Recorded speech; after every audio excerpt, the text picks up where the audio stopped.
Cooperative society ಅವರು ಏನು ದೂರು ನೀಡಿದ್ದಾರೆ ಅದರ ಆಧಾರದ ಮೇಲೆ ತಿಲಕ್ವಾಡಿ ಪೊಲೀಸ್ ಠಾಣೆಯಲ್ಲಿ ಬರ್ಡ್ಸ್ ಆ್ಯಕ್ಟ್, KPID ಆ್ಯಕ್ಟ್ ಮತ್ತು ಭಾರತೀಯ ನ್ಯಾಯ ಸಂಹಿತ ಇವರದು ಸೆಕ್ಷನ್ ಅಡಿಯಲ್ಲಿ ಪ್ರಕರಣ ದಾಖಲು ಮಾಡಲಾಗಿದೆ. ಈ ರೇಡ್ ಮಾಡುವಾಗಲೇ ಏನು ಗೊತ್ತಾಗಿದೆ ಅಂದರೆ ಇವರು ಕೆಲವು ಕಂಪ್ಯೂಟರ್ಸ್ಗೆ ಫಾರ್ಮ್ಯಾಟ್ ಕೂಡ ಮಾಡಿದ್ದಾರೆ. ಸೊ ಡಿಸ್ಟ್ರಕ್ಷನ್ ಆಫ್ ಎವಿಡೆನ್ಸ್ ಕೂಡ ಈ ಪ್ರಕರಣದಲ್ಲಿ ಆಗಿದೆ. ಸೊ ಸೆಕ್ಷನ್ 238 ಕೂಡ ಈ FIRನಲ್ಲಿ ದಾಖಲು ಮಾಡಲಾಗಿದೆ.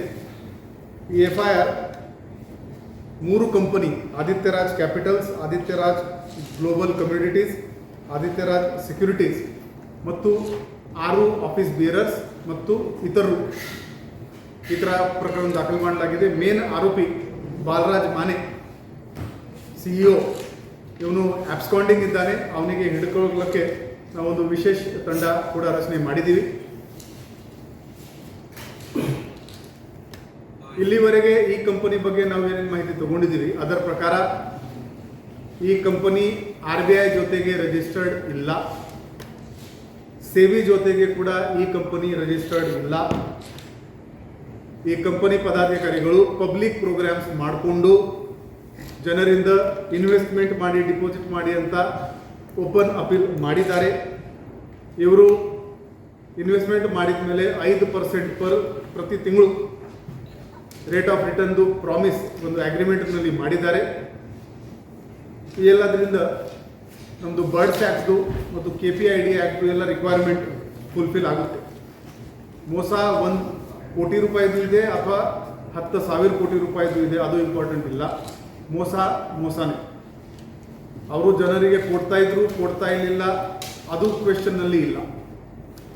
ಈ ಥರ ದೇಶದಲ್ಲಿ 1 ಇಲ್ಲ, 3 ಇಲ್ಲ, 2 ಇಲ್ಲ, ನೂರಾರು ಪ್ರಕರಣಗಳು ಆಗ್ತಾ ಇವೆ.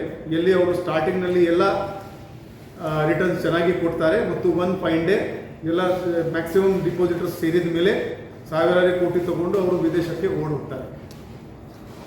ಇದರಲ್ಲಿ ಈ ಮೇನ್ ಆರೋಪಿ ಮೇಲೆ ನಾವು ಲುಕ್ಔಟ್ ಸರ್ಕ್ಯುಲರ್ ಕೂಡ ಇಶ್ಯೂ ಮಾಡಿದ್ದೀವಿ. ಅವನಿಗೆ ದೇಶ ಬಿಡಲಿಕ್ಕೆ ಆಗಲ್ಲ, ಬೇಗನೆ ಅವನಿಗೆ ದಸ್ತಗಿರಿ ಮಾಡ್ತೀವಿ. ಇಲ್ಲಿವರೆಗೆ ಬಂದ AC ಅವರು ಏನು ರಿಪೋರ್ಟ್ ಕೊಟ್ಟಿದ್ದಾರೆ, ಅಸಿಸ್ಟೆಂಟ್ ರಿಜಿಸ್ಟ್ರಾರ್ ಅವರು ಏನು ರಿಪೋರ್ಟ್ ಕೊಟ್ಟಿದ್ದಾರೆ, 6,500ಕ್ಕಿಂತ ಜಾಸ್ತಿ ಡಿಪಾಸಿಟರ್ಸ್ ಬಗ್ಗೆ ಮಾಹಿತಿ ಸಿಕ್ಕಿದೆ ಮತ್ತು 50 ಕೋಟಿಗಿಂತ ಖಂಡಿತ ಆಗಿ ಇದು ಜಾಸ್ತಿ ಪ್ರಕರಣ ಇದೆ. ಮತ್ತು ನಮ್ಮ ಕರ್ನಾಟಕ ರಾಜ್ಯ ಪೊಲೀಸ್ದು ಸರ್ಕ್ಯುಲರ್ ಪ್ರಕಾರ 50 ಕೋಟಿ ಮೇಲೆ ಇರುವುದು ಫೈನಾನ್ಷಿಯಲ್ ಕೇಸ್ CIDಗೆ ವರ್ಗಾವಣೆ ಮಾಡಬೇಕು. ಇವತ್ತು ಬೆಳಿಗ್ಗೆ ಮಾನ್ಯ DG ಮತ್ತು IG ಅವರಿಗೆ ನಾವೊಂದು ರಿಕ್ವೆಸ್ಟ್ ಲೆಟರ್ ಕಳಿಸಿದ್ದೀವಿ. ಬಹುಶಃ ಇವತ್ತು ಅಥವಾ ನಾಳೆ ಈ ಕೇಸ್ CIDಗೆ ವರ್ಗಾವಣೆ ಆಗುತ್ತೆ. ಅಲ್ಲಿವರೆಗೆ ಈಗಾಗಲೇ ನಾವು ಈ ಪ್ರೆಸ್ ಮೀಟ್ ಮಾಡುವಾಗಲೇ ನಮ್ಮ ಅಧಿಕಾರಿಗಳು 3 ಬೇರೆ ಬೇರೆ ತಂಡದಲ್ಲಿ ಆ ಕಂಪನಿದು ಕಚೇರಿಗಳನ್ನು ರೇಡ್ ಮಾಡಿಕೊಂಡು ದಾಖಲಾತಿಗಳು ಮತ್ತು ಮೊಬೈಲ್, ಟ್ಯಾಬ್ಲೆಟ್ಸ್ ಮತ್ತು ಲ್ಯಾಪ್ಟಾಪ್, ಡೆಸ್ಕ್ಟಾಪ್ ಎಲ್ಲ ಸೀಸ್ ಮಾಡ್ತಾ ಇದ್ದಾರೆ. ಮುಂದಿನ ತನಿಖೆ ಆದಮೇಲೆ ಆ್ಯಕ್ಚುಲಿ ಎಷ್ಟು ಡಿಪಾಸಿಟರ್ಸ್ ಇದ್ದಾರೆ, ಎಷ್ಟು ಹಣ ಇವರು ಜನರಿಂದ ಪಡೆದುಕೊಂಡಿದ್ದಾರೆ ಅದರ ಬಗ್ಗೆ ಖಚಿತವಾಗಿ ನಮಗೆ ಮಾಹಿತಿ ಕೊಡೋಕ್ಕೆ ಆಗುತ್ತೆ. ಇಲ್ಲ, ಇದು ಈ ಕಂಪನಿಗೆ ಸರ್ಪ್ರೈಸ್, ಎಲಿಮೆಂಟ್ ಆಫ್ ಸರ್ಪ್ರೈಸ್ ನಮ್ಮ ಹತ್ರ ಇರಲಿಲ್ಲ.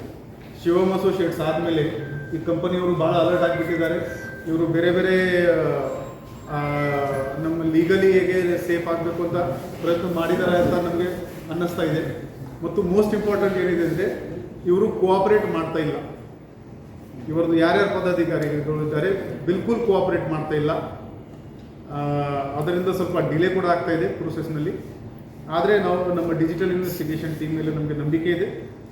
ಇವರ ಸಿಸ್ಟಮ್ ಸೀಲ್ ಮಾಡಿಕೊಂಡು ಇಮೇಜಿಂಗ್ ಮಾಡಿಕೊಂಡು ಏನು ನಮಗೆ ಡಿಜಿಟಲ್ ಡೇಟಾ ನಮ್ಮ ಕೈಯಲ್ಲಿ ಬರುತ್ತೆ ಆವಾಗ ಒಟ್ಟು ಎಷ್ಟು ಡಿಪಾಸಿಟರ್ಸ್ ಇದ್ದಾರೆ, ಎಷ್ಟು ಫ್ರಾಡ್ ಅಮೌಂಟ್ ಇದೆ, ಅದು ಎಲ್ಲ ಮಾಹಿತಿ ಬರುತ್ತೆ. ಸರ್, ಎಂಪ್ಲಾಯೀಸ್ ಏನಾದರೂ ಕಸ್ಟಡಿ ಕೊಡೋಕ್ಕೆ ಅವಕಾಶ ಇದೆ ಪ್ರಕರಣ? ಇನ್ನು ನಾವು ಬರೀ ವಿಚಾರಣೆ ಮಾಡ್ತಾ ಇದ್ವಿ, ಇನ್ನು ಯಾರಿಗೆ ನಾವು ಕಸ್ಟಡಿನಲ್ಲಿ ತಗೊಳ್ಳಿಲ್ಲ. We are also not in rush.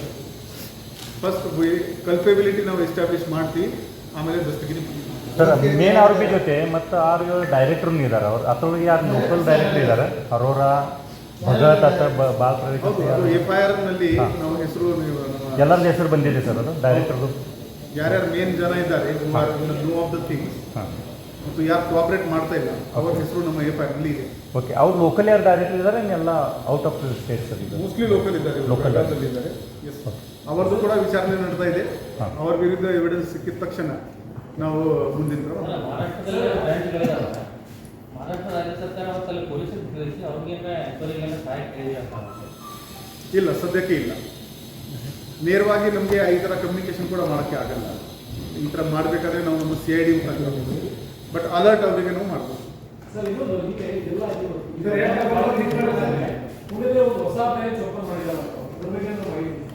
Sambhaji ಅವರು ಮಹಾರಾಷ್ಟ್ರ ಎಲ್ಲ ಇದರಲ್ಲಿ ಬಿಸಿ ಇದ್ದಾರೆ.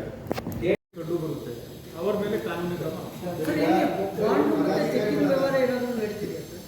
ಹೌದು, ಒಂದು ನೋಟರಿ ಮುಖಾಂತರ ಇವರು ಬಾಂಡ್ ಕೊಡ್ತಾ ಇದ್ರು, ಚೆಕ್ ಕೂಡ ಕೊಡ್ತಾ ಇದ್ರು. ನಮಗೆ ಕೆಲವು ಡಾಕ್ಯುಮೆಂಟ್ ಸಿಕ್ಕಿದೆ.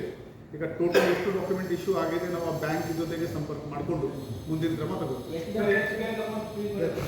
ಸದ್ಯಕ್ಕೆ ನಮಗೆ 4 ಬ್ಯಾಂಕ್ ಮಾಹಿತಿ ಬಂದಿದೆ, ಪತ್ರ ವ್ಯವಹಾರ ನಡೆದಿದೆ. ಇದು ಶಿವಮ್ ಅಸೋಸಿಯೇಷನ್ ನೀವು ಇನ್ವೆಸ್ಟಿಗೇಟ್ ಮಾಡುವಾಗ ಇದು ಆದಿತ್ಯ ರಾಜ್ ಸಿಕ್ಕಿದೆ ಅದು ಏನು ಲಿಂಕ್ ಇದೆ ಸರ್ ಅದು I think they are competitors. ಇಬ್ರು only link is both were cheating public.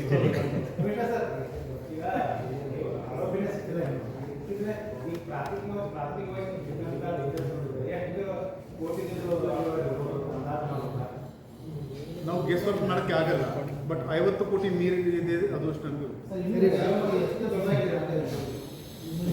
ಈಗ ನಮ್ಮದು KPID ಸೆಲ್ ಏನು DC ಅವರು ಮಾಡಿದ್ದಾರೆ, ಅದಕ್ಕೆ ಪಬ್ಲಿಕ್ಕಿಂದ ಮಾಹಿತಿ ಬರ್ತಾ ಇದೆ. ನಮ್ಮವರು ಕೂಡ ಸೋಷಿಯಲ್ ಮೀಡಿಯಾನಲ್ಲಿ ಚೆಕ್ ಮಾಡ್ತಾ ಇದ್ದಾರೆ. ಯಾರು ಕೋಆಪರೇಟ್ ಮಾಡ್ತಾ ಇಲ್ಲ ಇದರಲ್ಲಿ. ನಮ್ಗೇನು ಗೊತ್ತಿಲ್ಲ ಅಂತ ಈಗ ವಿಚಾರಣೆ ನಡ್ತಾ ಇದೆ. ಬಾಂಡ್ಗಳು ಕೊಡ್ತಾ ಇದ್ದಾರೆ. ಫಸ್ಟ್ ಪಾರ್ಟಿ ಅವರೇ ಇರ್ತಾರೆ, ಸೆಕೆಂಡ್ ಪಾರ್ಟಿ ಸಾವಿರಾರು ಜನ ಇರ್ತಾರೆ. ಅಂಥವ್ರ ಮೇಲೆ ಏನಾದ್ರು ಕ್ರಮ ಸರ್? ಜನರು ಇದರಲ್ಲಿ ವಿಕ್ಟಿಮ್ ಇದ್ದಾರೆ. ಜನರು ವಿಕ್ಟಿಮ್. ಪಬ್ಲಿಕ್ ಯಾರಿದ್ದಾರೆ, ಯಾರು ದುಡ್ಡು ಹಾಕಿದ್ದಾರೆ ಅವರು ವಿಕ್ಟಿಮ್. ತಗೊಳ್ಳೋನು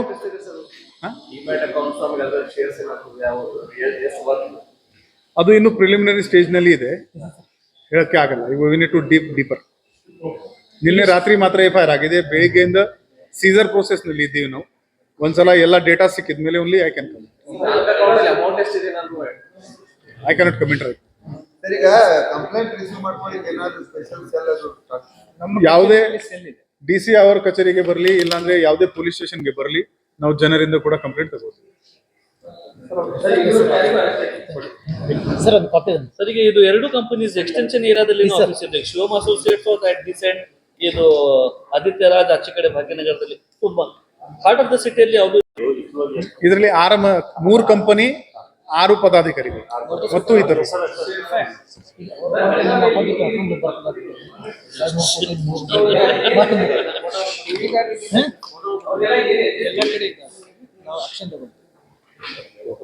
ಈ ತರ ಫ್ರಾಡ್ ಬರೀ ಬೆಳಗಾವಿನಲ್ಲಿ ಆಗ್ತಾ ಇಲ್ಲ, ಎಲ್ಲ ಕಡೆ ಆಗ್ತಾ ಇದೆ.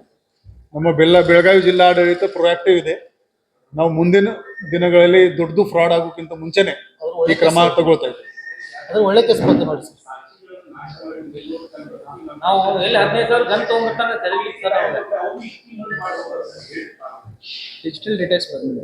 ಬ್ಯಾಂಕಿಂಗ್ ಟ್ರಾನ್ಸಾಕ್ಷನ್ ಎಲ್ಲ ಡಿಜಿಟಲ್ ಇರುತ್ತೆ, ಸ್ಟಾಕ್ ಮಾರ್ಕೆಟ್ ಎಲ್ಲ ಡಿಜಿಟಲ್ ಇರುತ್ತೆ. ನಾವು ಬರೀ ಪತ್ರ ಬರೆದುಕೊಂಡು ಅದು ಡೇಟಾ ತಗೋತೀವಿ. ಆಮೇಲೆ ಬಿಲ್ಕುಲ್ ಸಿಗ್ಬೋದು. ಈ ಡಿಲೀಟೆಡ್ ಡೇಟಾ ನಮಗೆ ಸಿಕ್ಕಿದ ಮೇಲೆ ಅಲ್ಲಿ ಫಾರೆನ್ಸಿಕ್ ಅನಾಲಿಸಿಸ್ ಮಾಡಬೇಕು, ಇನ್ನೂ ಸಿಗ್ಬೋದು.